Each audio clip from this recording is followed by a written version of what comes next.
Read the first question.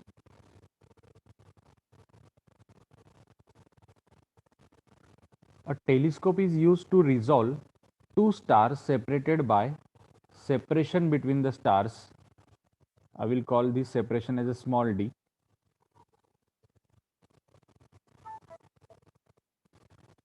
If the wavelength of light used, lambda is also mentioned here, lambda, what should be the aperture of objective of the telescope?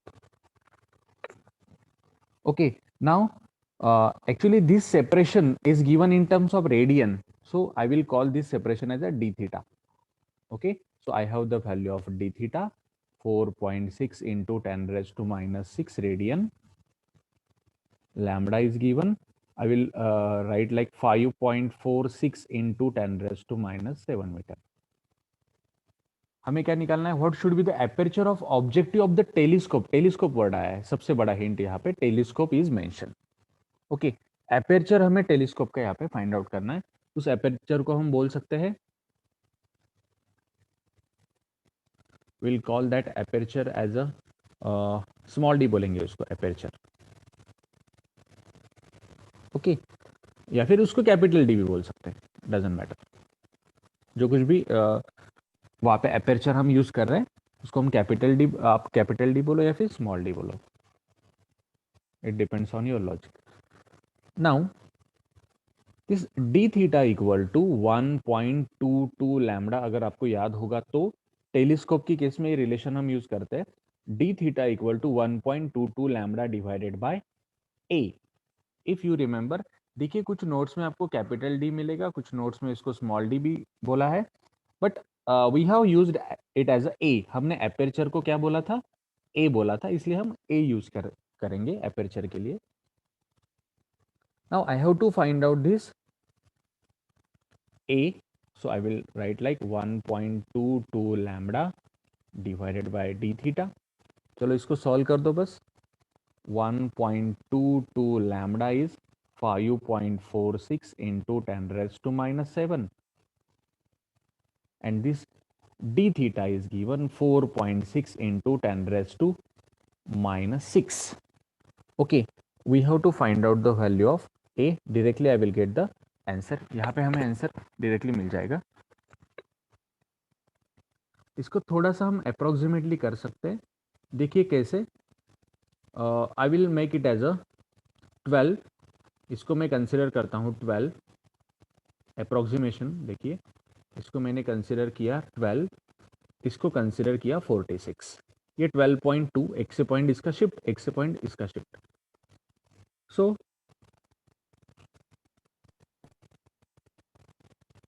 Okay, यहाँ पे मैंने पकड़ लिया इसको 4, 1/4. 1/4 into 5.46 into 10 raise to minus 1 बचेगा इधर. So it is 5.46 into 10 raise to minus 1 divided by this 4. मतलब मेरा आंसर कैसे आएगा? देखो 1 पॉइंट समथिंग मेरा आंसर आएगा. 1 point something into 10 raise to minus 1. मतलब मुझे ऐसा ऑप्शन टिक करना पड़ेगा जिसमें 0.1 समथिंग होगा. अब देखिए यहाँ पे 0.1 समथिंग एक ही ऑप्शन में मुझे दिख रहा है. Option A is correct. इस तरीके से आपको इसको शॉर्टकट में करना है.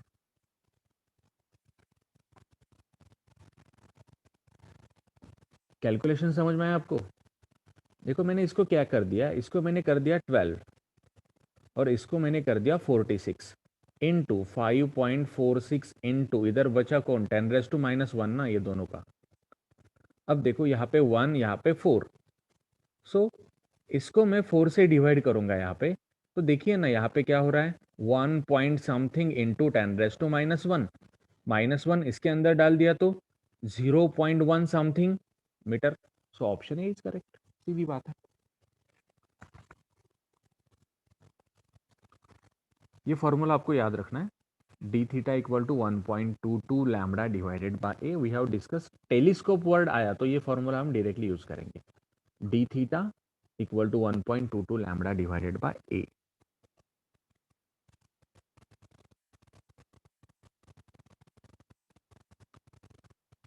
A parallel beam of light of wavelength 500 nanometer falls on a narrow slit. एक नैरो स्लिट है हमारे पास और यहाँ पे एक वेवलेंथ फॉल हुआ है 500 nanometre. Resulting diffraction pattern is observe on a screen 1 metre away. Screen कितने डिस्टेंस पे है? 1 मीटर डिस्टेंस पे स्क्रीन है. It is observe that the first minima is at a distance of 2.5 mm from the centre of the screen. ये जो screen का centre है इससे 2.5 mm पे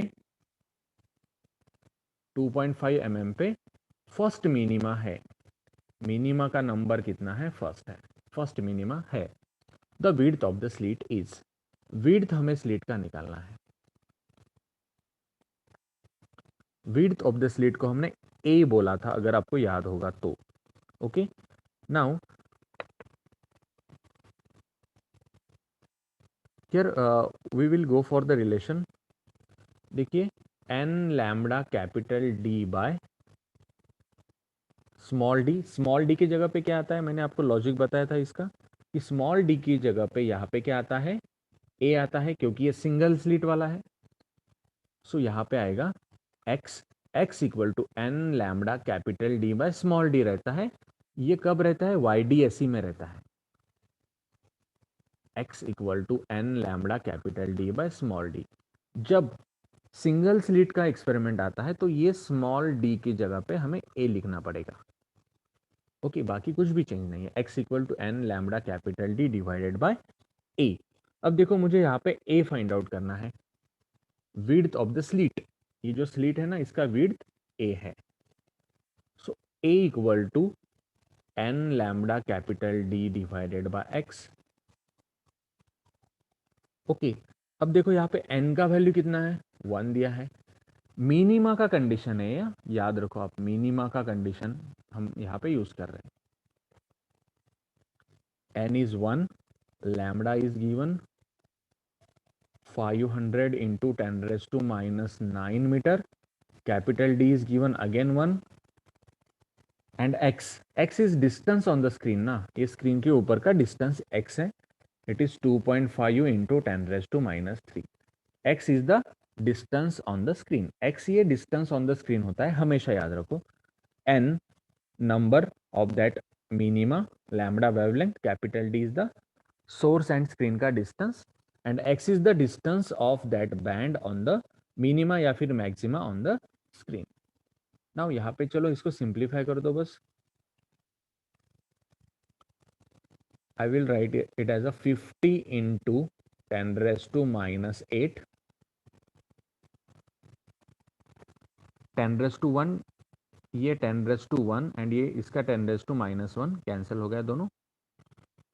यहाँ पे 25 into 10 raised to minus 4, तो it is 2 into 10 raised to minus 4 आएगा.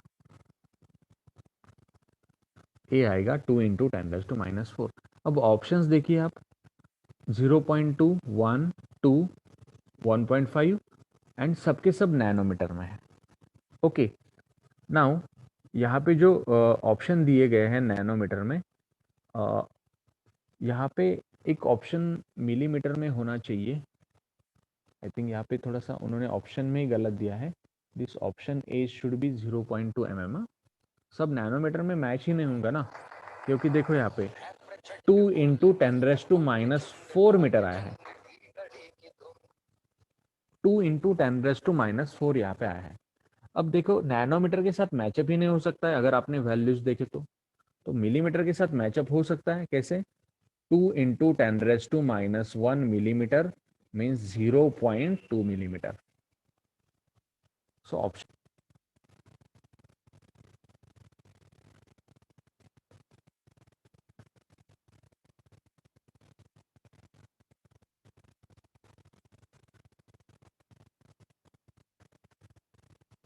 next question.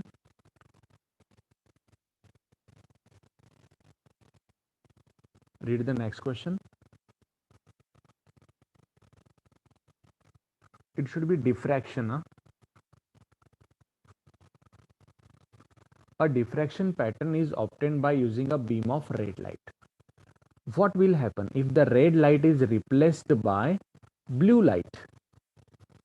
Bands appear, band becomes broader and farther apart, no change will take place, diffraction band becomes narrow and crowded together.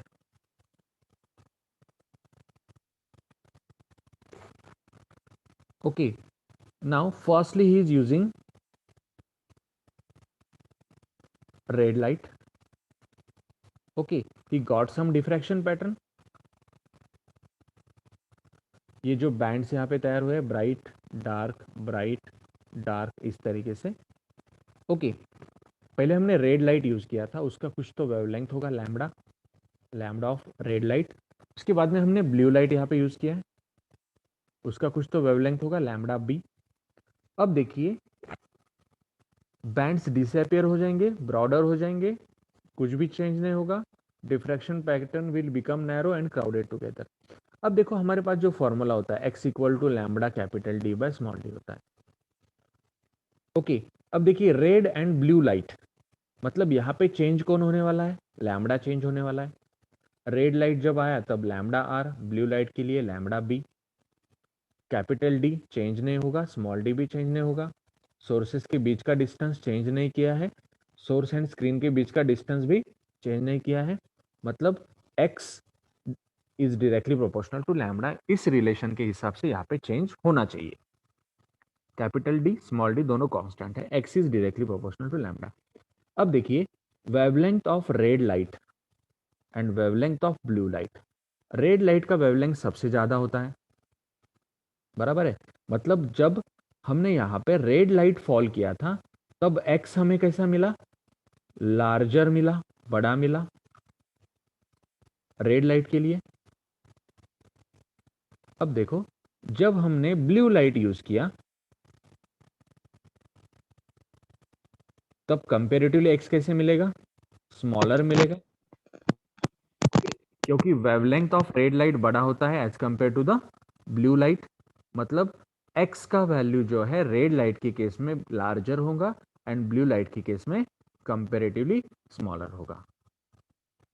Smaller होगा means diffraction band becomes narrow and crowded together ना. देखिए x कैसे होगा? Small होगा. x कैसे होगा? Small होगा. x मतलब क्या? ब्राइट एंड ब्राइट के बीच का डिस्टेंस मतलब x. ओके, मतलब ये जो डिफ्रैक्शन बैंड से ये कैसे हो जाएंगे? नैरो हो जाएंगे. एंड x छोटा हुआ है ना, x छोटा हुआ है मतलब ये ब्राइट एंड डार्क क्या हो जाएंगे? एक दूसरे के ज्यादा नजदीक आ जाएंगे. समझो फर्स्ट केस में ऐसा है ब्राइट ब्राइट डार्क इस तरीके से. रेड लाइट के लिए जब मैं ब्लू लाइट यूज करूंगा तो ये डिस्टेंस कम हो जाएगा, ब्राइट के बाजू में आ जाएगा थोड़ा सा डार्क, और नजदीक आ जाएगा ब्राइट, और नजदीक आ जाएगा डार्क. मतलब ब्राइट का डार्क का डिस्टेंस यहाँ पे कम हो जाएगा. मतलब they will get crowded together, they will get crowded together and diffraction band becomes narrow. Band भी नैरो हो जाएगा and they will become crowded together. So option D is correct. देखिए बैंड तो डिसअपियर होगा नहीं, बैंड ब्रॉडर होगा नहीं, एक दूसरे से दूर जाएगा नहीं क्योंकि एक्स यहाँ पे कम हो रहा है. No change will take place, ऐसा तो होगा नहीं. So option D is correct.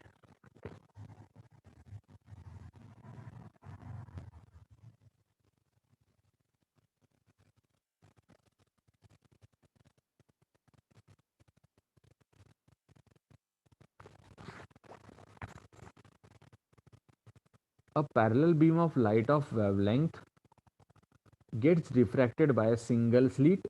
देखिए हिंट आप देखते जाइए थोड़ा सा. सिंगल स्लीट वर्ड आया है, सिंगल स्लीट एक्सपेरिमेंट हमने देखा था, ये लैम्बडा है. और सिंगल स्लीट एक्सपेरिमेंट में आपको याद होगा तो विड्थ को हमने ए बोला था. The angular position of the first minima of diffracted light is. First minima उसने बोला है, मिनिमा बोला है, फर्स्ट मिनिमा. ओके, अब देखिए इफ यू रिमेंबर मिनिमा का कंडीशन सिंगल स्लिट के लिए क्या था? A sine theta equal to N lambda. This was the condition for minima, A sine theta equal to N lambda. ना हमें ए का वैल्यू यहाँ पे फाइंड आउट करना है, सॉरी थीटा का वैल्यू हमें यहाँ पे फाइंड आउट करना है, क्योंकि यूनिट देखिए ऑप्शन में रेडियन है, मतलब हमें यहाँ पे थीटा फाइंड करना है। So sine theta equal to N lambda divided by A.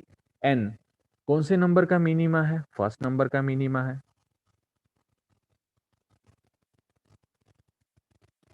So N आएगा 1, लैम्बडा 6 × 10⁻⁻⁷, ए दिया है 0.3 mm, so I can write 3 × 10⁻⁻4 metre. So ये आना चाहिए 2 × 10⁻⁻3 radian, 2 × 10⁻³ radian. Option A is correct. याद रखो सिंगल स्लीट वर्ड आया है, hint single slit, after that first minima. First minima, minima का कंडीशन होता है A sine theta equal to N lambda. N is that minima number, lambda wavelength, A width of the slit, theta is the angular position.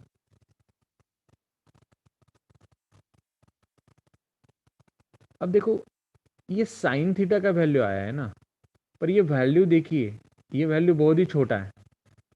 So sine theta is approximately, will consider it as a theta 2 × 10⁻³ mm, इसलिए मैंने इसको directly टिक कर दिया, क्योंकि ये कितना है 0.002 है, बहुत ही छोटा है। तो sine theta is approximately equal to theta here. So theta का वैल्यू 2 × 10⁻³ mm आ गया। Sir it should be radian not mm, radian, angle है ना theta, radian.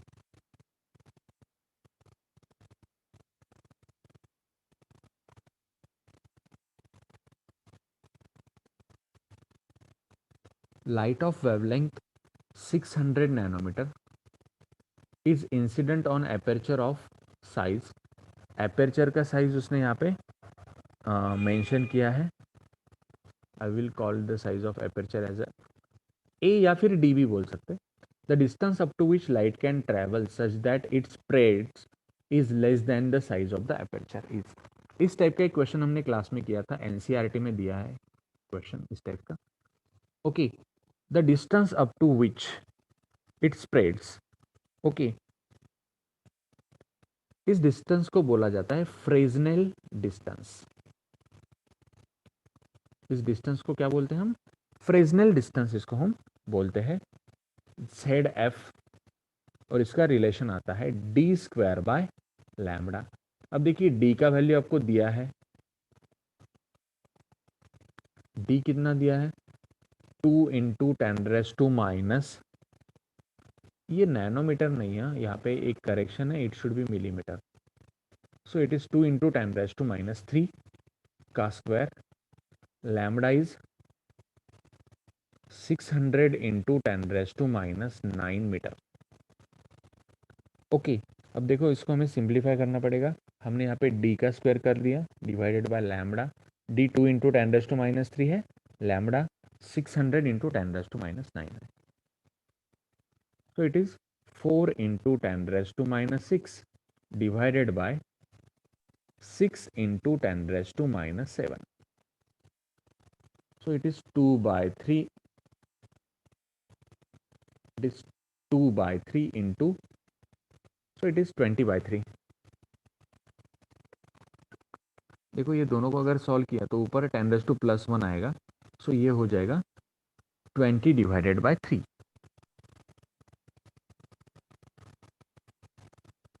So your answer should be in the range of 6.67. Better, option B is correct.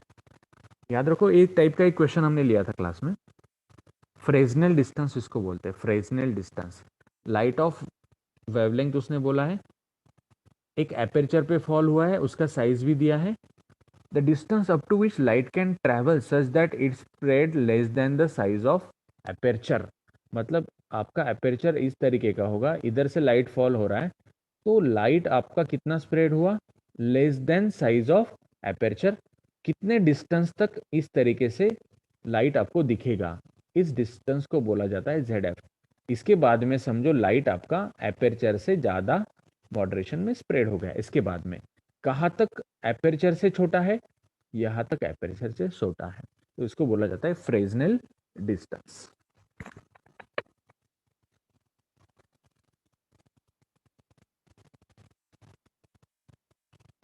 Read the next one. अभी just इस type का problem हमने solve किया था। The angular resolution of 10 centimetre diameter telescope word आया है, वापस से टेलीस्कोप वर्ड आया है। प्रीवियस प्रॉब्लम में मैंने बोला था टेलीस्कोप वर्ड वहाँ पे जब आएगा तब हमें क्या करना है, ये लैम्बडा दिया गया है। ओके, एंगुलर रिजोल्यूशन हमें यहाँ पे फाइंड आउट करना है। ऑप्शन देखिए रेडियन में, मतलब हमें डी थीटा फाइंड आउट करना पड़ेगा। टेलीस्कोप का जो फॉर्मूला होता है अभी हमने यूज किया था, D theta equal to 1.22 lambda divided by A. अब डी थीटा ही यहाँ पे फाइंड आउट करना है। 1.22 lambda 5 into 10⁻⁻7 divided by A, it is 10 into 10⁻²। Okay, now यहाँ पे ऑर्डर उसका हमें फाइंड आउट करना है, डायरेक्ट वैल्यू नहीं फाइंड आउट करना है, ऑर्डर फाइंड आउट करना है। नाउ ऑर्डर जब हम फाइंड आउट करने जाएंगे, ये दोनों को अगर मैंने सॉल्व किया तो यहाँ पे बचेगा कितना, 10⁻⁻1 बचेगा। अब देखो यहाँ पे 1.22 इंटू 5 इंटू दिस 10⁻⁻6। ओके, अब देखो हमें ऑर्डर यहाँ पे फाइंड आउट करना है, तो ऑर्डर निकालने का जो तरीका होता है वो हमें यहाँ पे यूज करना पड़ेगा।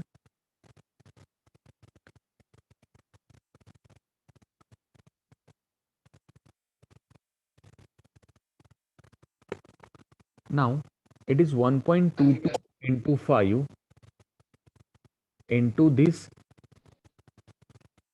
यहाँ पे 10⁻⁻1 बच गया, यहाँ पे फाइनली बचेगा 10⁻⁻6। नाउ यहाँ पे ऑर्डर कितना आएगा, 10⁻⁻6 आएगा ना रेडियन में, it should B 10⁻⁻6। Option D is correct.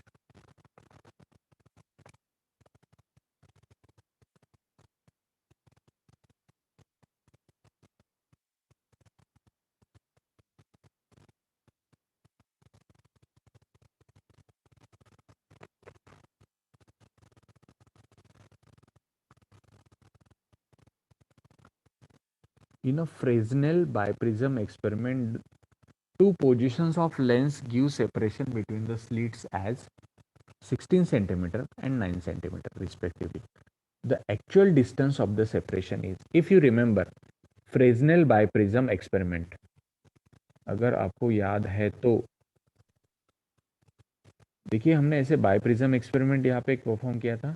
इधर से लाइट आया था एस, इधर लाइट का सोर्स है, यहाँ पे हमने एक लेंस यूज किया था and this is the screen. Okay, now two prisms are fitted here, base to base 179 degree इनका एंगल था। ओके, अब देखिए लाइट एक्चुअली यहाँ से आता है, प्रिज्म पे ऐसे फॉल होता है, पर हमें ऐसा लगता है कि लाइट इस डायरेक्शन में यहाँ पे मूव हो रहा है। ओके, एंड यहाँ पे इमेजेस का फॉर्मेशन होता है, लाइट का डिफ्रैक्शन होता है। ओके, तो इस केस में हमने एक लॉजिक अगर आपको याद होगा तो देखिए, in a Fresnel biprism experiment two positions of lens, lens पहले मैंने बाइप्रिज्म के साइड में लेके गया यहाँ पे। ओके, और यहाँ पे जो मैग्नीफाइड इमेजेस तैयार हुए थे वो डिस्टेंस मैंने मेजर किया, उसको मैंने बोला था D1, वो यहाँ पे दिया है D1 16 सेंटीमीटर। उसके बाद में मैं लेंस स्क्रीन की तरफ लेके गया, तब डिमिनिश्ड इमेज फॉर्म हुए थे। ओके, उसका साइज था D2 और वो यहाँ पे 9 centimetre. The actual distance of the separation is, तो ये जो दो सोर्सेस यहाँ पे मुझे दिखते हैं S1 S2, ये दोनों के बीच में डिस्टेंस कितना होगा। नाउ देखिए यहाँ पे हमने एक जो फॉर्मूला यूज किया था d equal to under root d1 into d2। So d equal to under root d1 is 16 into this 9। so this d will be 16 को बाहर निकाल दिया मैंने 4 हो गया, 9 को बाहर निकाल दिया 3 हो गया, मतलब ये आएगा 12 सेंटीमीटर आएगा। ऑप्शन ए इसका।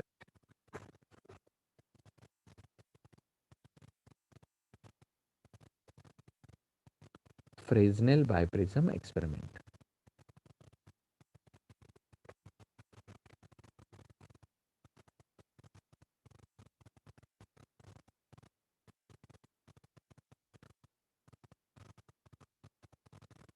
For what distance is a ray optics a good approximation when aperture is aperture d बोल सकते हैं या फिर a बोल सकते हैं and lambda is given. Distance पूछा है वापस। हाँ, मतलब ये फ्रेजनेल डिस्टेंस है। अभी एक प्रॉब्लम देखा था हमने इस टाइप का, Fresnel distance ZF equal to D square by lambda. अगर आप इसको d बोलते हैं या फिर a बोलते हैं, आपके लॉजिक पे कंप्लीटली डिपेंड करते हैं। अगर आप इसको a बोलते हैं तो a स्क्वायर बाय लैम्बडा आएगा, बाकी कुछ भी डिफरेंस यहाँ पे नहीं होगा। सो a स्क्वायर बोलेंगे, पहले प्रॉब्लम में हमने इसको d कंसिडर किया था, d बोलिए या फिर a बोलिए, a स्क्वायर। सो 4 इंटू 10⁻³ का square divided by lambda. Lambda is 500 into 10⁻⁹ metre. It is 16 into 10⁻⁶, 5 into 10⁻⁷।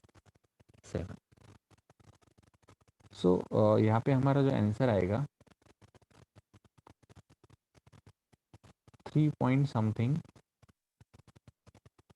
एक ही ऑप्शन मुझे 3 की रेंज में दिख रहा है, आगे कुछ करने की जरूरत नहीं है। ऑप्शन बी को हम टिक कर देंगे क्योंकि एक ही ऑप्शन जो है 3 की रेंज में मुझे यहाँ पे दिख रहा है। 5 4 2 है बाकी। ओके, तो बाकी आप टाइम वेस्ट मत कीजिए, डायरेक्टली उसको टिक कर सकते हैं।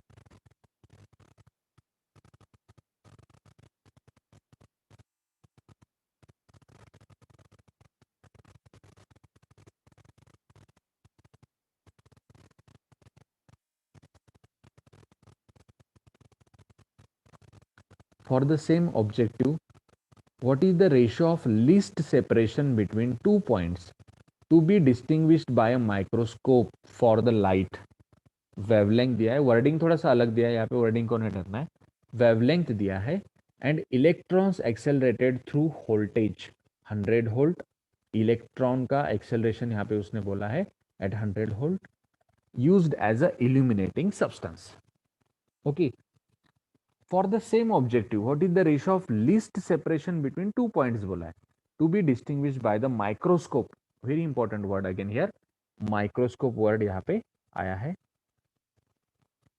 ओके, एंड इलेक्ट्रॉन आया है 100 वोल्ट, यहाँ पे वोल्टेज उसका दिया है। अगर आपको याद होगा तो मैंने इसका आपको एक शॉर्टकट ट्रिक बताया था। माइक्रोस्कोप वर्ड आया, पहले 2 प्रॉब्लम मैंने टेलीस्कोप के लिए, ये माइक्रोस्कोप है। Microscope, if you remember the trick of the microscope, lambda equal to 2 into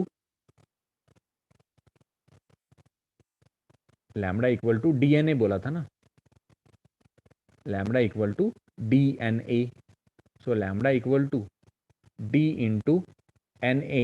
NA numerical aperture होता है।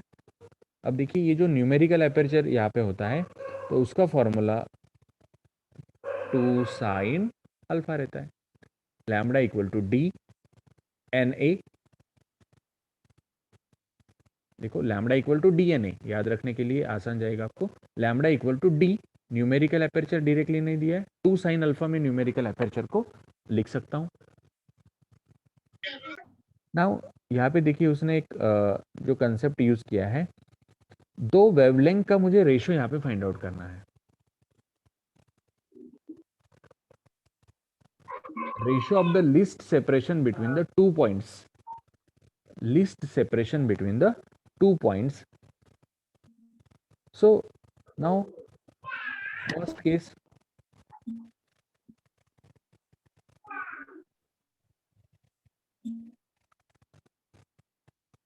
यस, अब देखिए lambda equal to D into 2 sine alpha, ये हमारा फर्स्ट केस हो गया।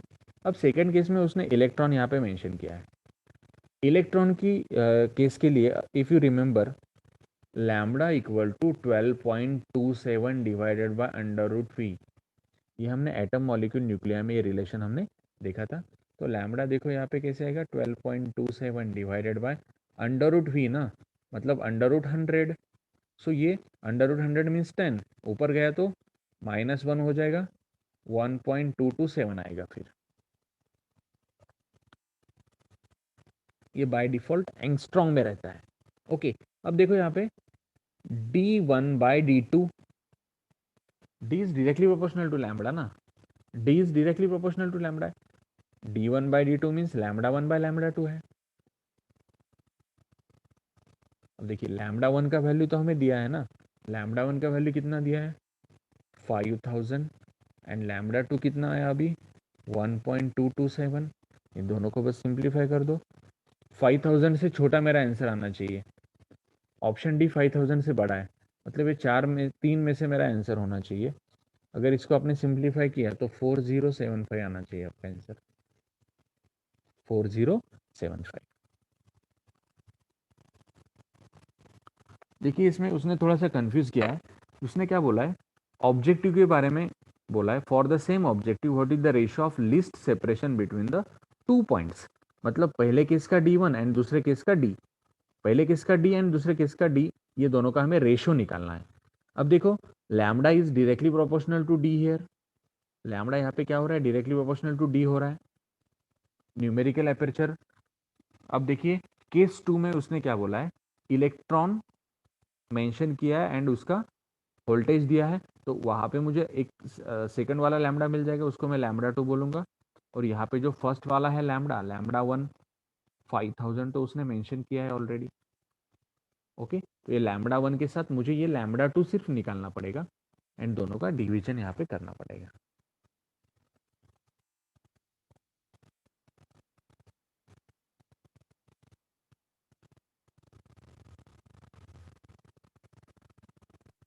सर स्क्रीनशॉट घ्यायचा होता।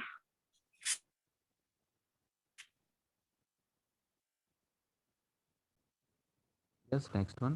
The diameter of pupil of human eye is about 2 mm. Human eye is most sensitive to the wavelength, wavelength भी दिया है, limit of resolution of human eye। अब देखो लिमिट ऑफ रिजोल्यूशन का जो फॉर्मूला है, आज हम तीसरी बार इसका प्रॉब्लम सॉल्व कर रहे हैं। D theta equal to 1.22 lambda divided by A, limit of resolution,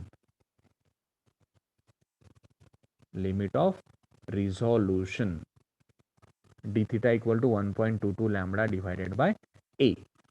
So d theta equal to 1.22 lambda, 1.22 into 5.55 into 10 raised to minus 9, a कितना दिया है 2 into 10 raised to minus 3।